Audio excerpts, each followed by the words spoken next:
Neat కు సంబంధించి సంచలన విషయాలు వెలుగులోకి వస్తున్నాయి. స్కామ్ పై తవ్వే కొద్దీ బయటపడుతున్న విషయాలు చూసి అధికారులకే మైండ్ బ్లాంక్ అవుతుంది. నీట్ పేపర్ ను దర్జాగా అమ్మకానికి పెట్టేసింది బీహార్ ముఠా. పేపర్ ను 30 లక్షలకు అమ్మింది. రహస్య ప్రదేశానికి తరలించి వారితో ప్రాక్టీస్ చేయించింది. పక్కా ప్రణాళిక ప్రకారం లీకేజ్ కు పాల్పడ్డా చివరకు దొరికిపోయారు. పరీక్షకు ఒకరోజు ముందే పేపర్ అందినట్లు నిందితులు అంగీకరించారు. దీంతో లీక్ అయిన పేపర్లతో పరీక్ష రాసిన 9 మంది విద్యార్థులను విచారణకు రావాలని బీహార్ ఆర్థిక నేరాల విచారణ విభాగం నోటీసులు జారీ చేసింది.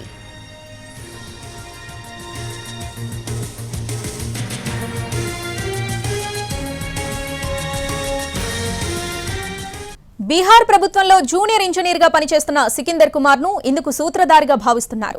నిందితుల్లో ఒకడైన నితీష్ కుమార్ గతంలో బీహార్ పబ్లిక్ సర్వీస్ కమిషన్ నిర్వహించిన టీచర్ల నియామక పరీక్షల్లోనూ అక్రమాలకు పాల్పడి జైలుకు వెళ్లొచ్చాడు. అమిత్ ఆనంద్ అనే వ్యక్తి పాట్నాలో ఓ కన్సల్టెన్సీ నిర్వహిస్తున్నాడు. నితీష్, అమిత్లు కోచింగ్ సెంటర్ల ముసుగులో విద్యార్థుల తల్లిదండ్రులతో బేరాలాడారు. మొత్తం 35 మంది అభ్యర్థులకు ప్రశ్నాపత్రాలు అందినట్లు అనుమానాలున్నాయి. ప్రాక్టీస్ తర్వాత ఆ పేపర్లు కూడా బయటకు రాకుండా కాల్చేశారు.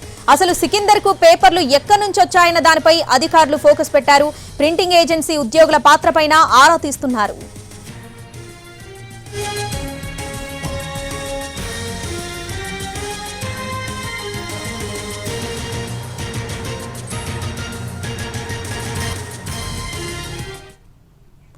నీట్ కు సంబంధించి సంచలన విషయాలు వెలుగులోకి వస్తున్నాయి. పూర్తి అప్డేట్స్ మా ప్రతినిధి రాజు ఢిల్లీ నుంచి లైవ్ లో అందిస్తారు. రాజు, ఇప్పుడు 40 గ్రాముల జీడి ఇంగువ పొడి కొంటే 40 గ్రాముల జీడి ఇంగువ పొడి ఉచితం. ఇప్పుడు 40 గ్రాముల జీడి ఇంగువ పొడి కొంటే 40 గ్రాముల జీడి ఇంగువ పొడి ఉచితం. శ్రావణి, నీట్ అంటేనే ఒక ప్రతిష్టాత్మకంగా నిర్వహించేటటువంటి పరీక్ష. ఏదైతే ఎంబీబీఎస్, బీడీఎస్ కోర్సుల్లోకి ప్రవేశం కోసం ఈ పరీక్ష నిర్వహించారు మే 5వ తేదీన. కానీ దేశవ్యాప్తంగా దాదాపు 4750 సెంటర్లలో నిర్వహించినటువంటి ఈ పరీక్ష కొంత ఆభాసు పాలవుతున్నటువంటి పరిస్థితి కనిపిస్తుంది. పరీక్ష రాసినటువంటి విద్యార్థులు ఇప్పటికీ ఎంతో టెన్షన్లో కూడా కనిపిస్తున్నారు. ఎందుకంటే ఒకవైపు గ్రేస్ మార్కులు కలపడం, మరోవైపు ఈ నీటికి సంబంధించినటువంటి పరీక్ష పత్రాలు లీక్ అవడమే కాకుండా ఇప్పుడు దానికి సంబంధించినటువంటి సంచలన విషయాలు ఒక్కొక్కటిగా బయటకు వస్తున్నాయి. మరోపక్క సుప్రీంకోర్టులో దీనికి సంబంధించినటువంటి కేసు విచారణ కూడా జరుగుతుంది. గ్రేస్ మార్కులు కలిపేది లేదు అని చెప్పి ప్రభుత్వం స్పష్టంగా సుప్రీంకోర్టు ముందు చెప్పింది. మరోపక్క నేషనల్ టెస్టింగ్ ఏజెన్సీ సైతం ఈ విషయంలో స్పష్టతనిచ్చింది. ఎవరైతే ఇప్పటికే అంటే ఏదైతే 67 మందికి ఏ విధంగానైతే గ్రేస్ మార్కులు కలిపాలో వాళ్ళకి ఇక గ్రేస్ మార్కులు అనేటివి ఉండవు, వాళ్ళకు కలపడం లేదు, వాళ్ళకు మళ్ళీ పరీక్ష నిర్వహిస్తామని చెప్పి కూడా స్పష్టం చేశారు. ఆ పరీక్షను 23వ తేదీన అంటే ఈ నెల 23వ తేదీన నిర్వహించి ఈ నెలాఖరుకు రిజల్ట్స్ కూడా ఇస్తామని చెప్పి స్పష్టం చేశారు. ఇక మరోపక్క ఏదైతే ఈ కేసులో ఖచ్చితంగా నీటి వ్యవహారం పైన ఇటు కేంద్ర దర్యాప్తు సంస్థలతో విచారణ జరిపించాలని సుప్రీంకోర్టును కూడా ఆశ్రయించారు పలువురు విద్యార్థులు. దీనిపైన జూలై 8వ తేదీన విచారణ జరుపుతామని చెప్పి సుప్రీంకోర్టు ధర్మాసనం స్పష్టం చేసింది. అయితే మరోపక్క బీహార్లో మాత్రం తీగ లాగితే డొంక కదిలినట్లు పెద్ద ఎత్తున దీనికి సంబంధించినటువంటి భాగోతం బయటపడిందని చెప్పుకోవచ్చు. ఏకంగా ఒక్కొక్కరి దగ్గర నుంచి 30 నుంచి 35 లక్షల రూపాయల మేర డబ్బులు తీసుకొని విద్యార్థులకు ఒకరోజు ముందే అంటే మే 5న పరీక్ష నిర్వహిస్తే మే 4వ తేదీకే వాళ్లకు పరీక్ష పత్రం అందింది. వాళ్ళను ప్రత్యేకంగా అంటే దాదాపు 7 విద్యార్థులను ప్రత్యేకంగా ఒక చోట చేర్చి పాట్నాలో వాళ్లకు ఆ ఎగ్జామ్ను ఎలా ప్రిపేర్ కావాలి, అందులో ఉన్నటువంటి క్వశ్చన్స్ ఏంటి, ఆన్సర్స్ ఏంటి అనే దాని మీద ప్రత్యేకంగా కొంత వాళ్లకు ప్రత్యేకమైనటువంటి తర్ఫీదు కూడా ఇచ్చినట్టుగా తెలుస్తుంది.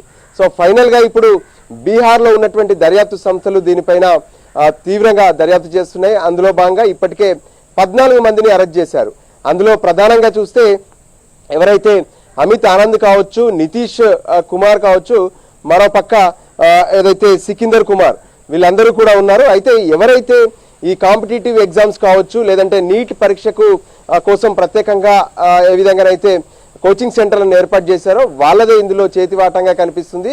అయితే కొంతమంది ప్రభుత్వంలో కూడా వీళ్ళు పనిచేస్తున్నారు. సో దీనికి సంబంధించి ఇప్పటికే 7 విద్యార్థులు ఈ ముందు రోజే పేపర్ తీసుకొని పరీక్ష రాసినటువంటి అనుమానాలు ఉన్నాయి. దానికి సంబంధించి ఆ విద్యార్థులను కూడా ఇప్పుడు దర్యాప్తు సంస్థల ముందు హాజరు కావాలని చెప్పి బీహార్కు సంబంధించినటువంటి దర్యాప్తు సంస్థలు ఇప్పటికే వాళ్ళకి నోటీసులు కూడా జారీ చేశాయి.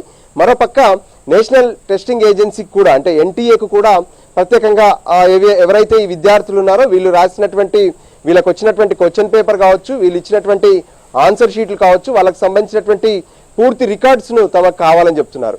మరోపక్క కేంద్ర ప్రభుత్వం సైతం దీనిపైన 4 సభ్యులతో కూడినటువంటి ఒక కమిటీని కూడా వేసింది. ఆ కమిటీ ఇప్పటికే విచారణ కూడా జరుపుతుంది. సో ఓవరాల్ గా కూడా నీటికి సంబంధించి కౌన్సిలింగ్ ను నిలిపివేసే అవసరం లేదని చెప్పి ఒక పక్క సుప్రీంకోర్టు స్పష్టం చేసినప్పటికీ ఇందులో ఎవరైతే అవినీతికి పాల్పడ్డారో, ఎవరైతే మోసపూరితంగా పరీక్షలు నిర్వహించారో, ఆ పరీక్షల నిర్వహణకు సంబంధించి ఎవరెవరైతే కుట్రపూరితంగా సహకరించారో వాళ్ళందరినీ పైన కూడా దర్యాప్తు అనేది కొనసాగుతుంది. సో దానికి అనుగుణంగానే ఇంతకీ ఈ బీహార్లో లీక్ అయినటువంటి పేపర్లు ఎక్కడి నుంచి లీక్ అయ్యాయి, ఎవరి ద్వారా లీక్ అయ్యాయి, ఇది ప్రింటింగ్ సంస్థల నుంచి లీక్ అయ్యాయా లేదంటే ఎవరైనా ఏజెన్సీల నుంచి లీక్ చేశారా, మరో రకంగా లీక్ అయ్యాయా, దీనిపైన మాత్రం స్పెషల్ ఫోకస్ పెట్టారు. సో కఠినంగానే దీనికి సంబంధించినటువంటి శిక్షలు ఉండే అవకాశం ఉంది. మొత్తానికి ఇందులో ఎవరెవరి భాగస్వామ్యం ఉందనే దాని మీద ప్రస్తుతం దర్యాప్తు సంస్థలు ఫోకస్ పెట్టినటువంటి పరిస్థితి కనిపిస్తుంది. Shravani. Right Raju, thanks for the updates.